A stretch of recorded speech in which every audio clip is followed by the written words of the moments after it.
over the weekend in Los Angeles, WrestleMania took place. You said, well, that's scripted reality. I get that.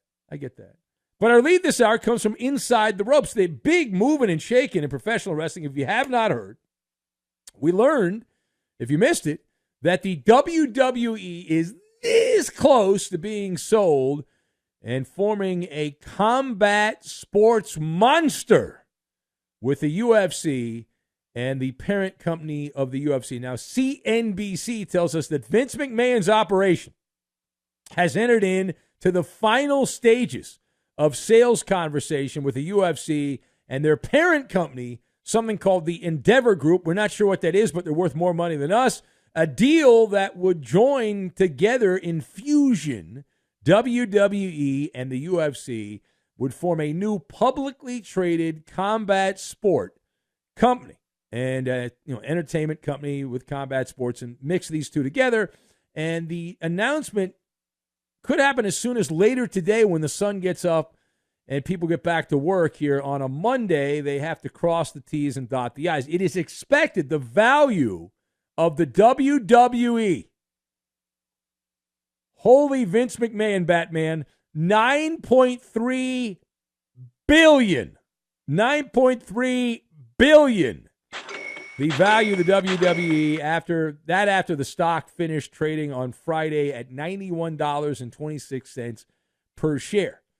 And the WrestleMania 39 event in Los Angeles at SoFi Stadium, second night of that was on Sunday. So that's here and gone now. Now, Endeavor, the group that owns the UFC and is about to own the WWE, it's headed by Ari Emanuel, famous name in sports entertainment, actually just entertainment, media executive.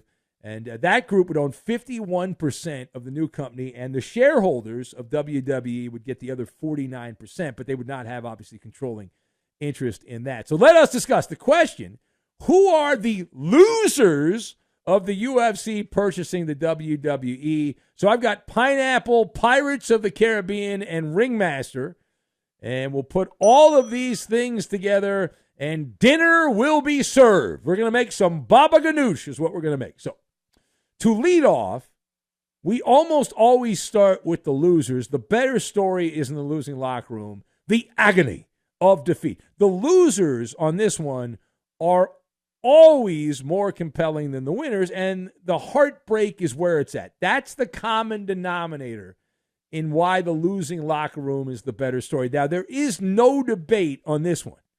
The people that lose on this are the WWE and the UFC fans. They're the losers. I'm going to tell you why.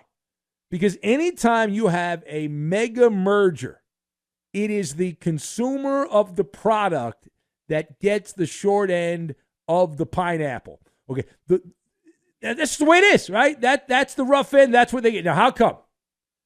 All right, I'll tell you why. It's Wall Street. Now, I'm not against big business, but I know the fallout. I know the ramifications of deals like this and how corporate America operates. When you have big mergers and these mega companies, what do? They immediately look to cut expenses to get back and increase profits. And so that's what's going to happen. That means bad news for everyone involved. They're going to cut corners. They're going to streamline things. And we have seen it firsthand. I know working in the radio business with deregulation back in the day, how bad that was for my industry.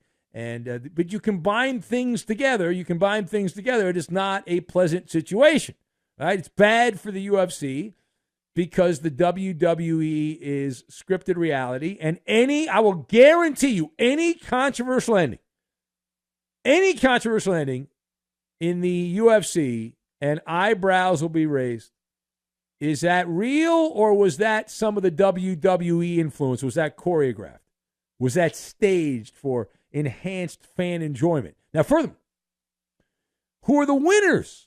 If the fans are the losers, who are the winners of the WWE-UFC merger? Well, one guy stands atop the peak of the mountain, head and shoulders above all the rest. And I think you know who that guy is. Dana White. Shiver me timbers! Dana White, it's a Pirates of the Caribbean situation. Yo ho ho, it's a pirate's life for me. And Dana White is going to be groomed to take the baton from his alter ego, Vince McMahon. Now, during the transitional stage, McMahon will continue serving as an executive chairman, we are told, based on the information which is readily available at our fingertips. Dana White will remain in his role as the boss of the UFC for now. But eventually, Dana White will be in position to pillage, plunder, extort, and pilfer the WWE. He's a generation behind the aforementioned Vince McMahon, but Dana White has similar guts and guile to McMahon. He's a great pitch man. It's hard to imagine that Dana White does not end up getting his tentacles fully into the WWE as a heel, a replacement for Vince McMahon, who's in his mid-70s at this point in time. All right, now, parting shot. So let's move over to Conor McGregor. Conor McGregor, who hinted over the weekend about possibly trying to win both the WWE and the UFC championships at the same time, being the first person to do so successfully. Wouldn't that be exciting? No, you're not excited by that? Well, fancy a thought of Conor McGregor getting both of those titles, the WWE and the UFC titles at the same time. What are your thoughts on that? So I've got McGregor here, who's the ringmaster of a circus. It's a circus of hot air, is the Conor McGregor circus. Under the big top we go. Under the big top we go. Here's the problem. Unless the UFC goes full scripted, and maybe they will, who knows? Maybe they're already like that. It's not my wheelhouse. But unless they go full scripted, it's impossible. Why? Because Conor McGregor is Casper the Friendly Ghost. McGregor has been inside the beach cabana for many, many years, right? He has not been in a UFC octagon since July of 2021.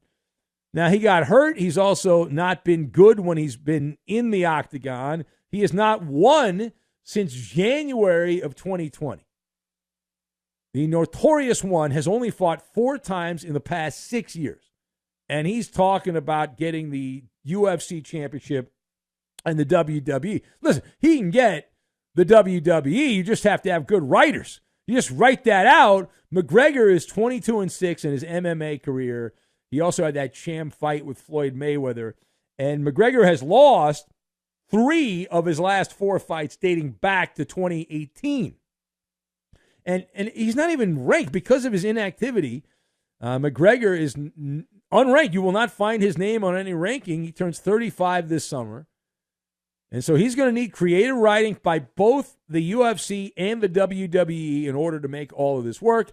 In other words, don't hold your breath. Do not hold your breath on that happening. But the crossover, whoever you like in the UFC, instantaneously crosses over. Now, there's some that have already done that and gone back and forth, like Ronda Rousey, for example, who's dabbled in both of those worlds, but now they're going to be under the same umbrella. And that's going to create some interesting, awkward moments between these two companies. We'll see how it all plays out. And we will be here to document all of it because we have no life and we hide behind these microphones at FSR.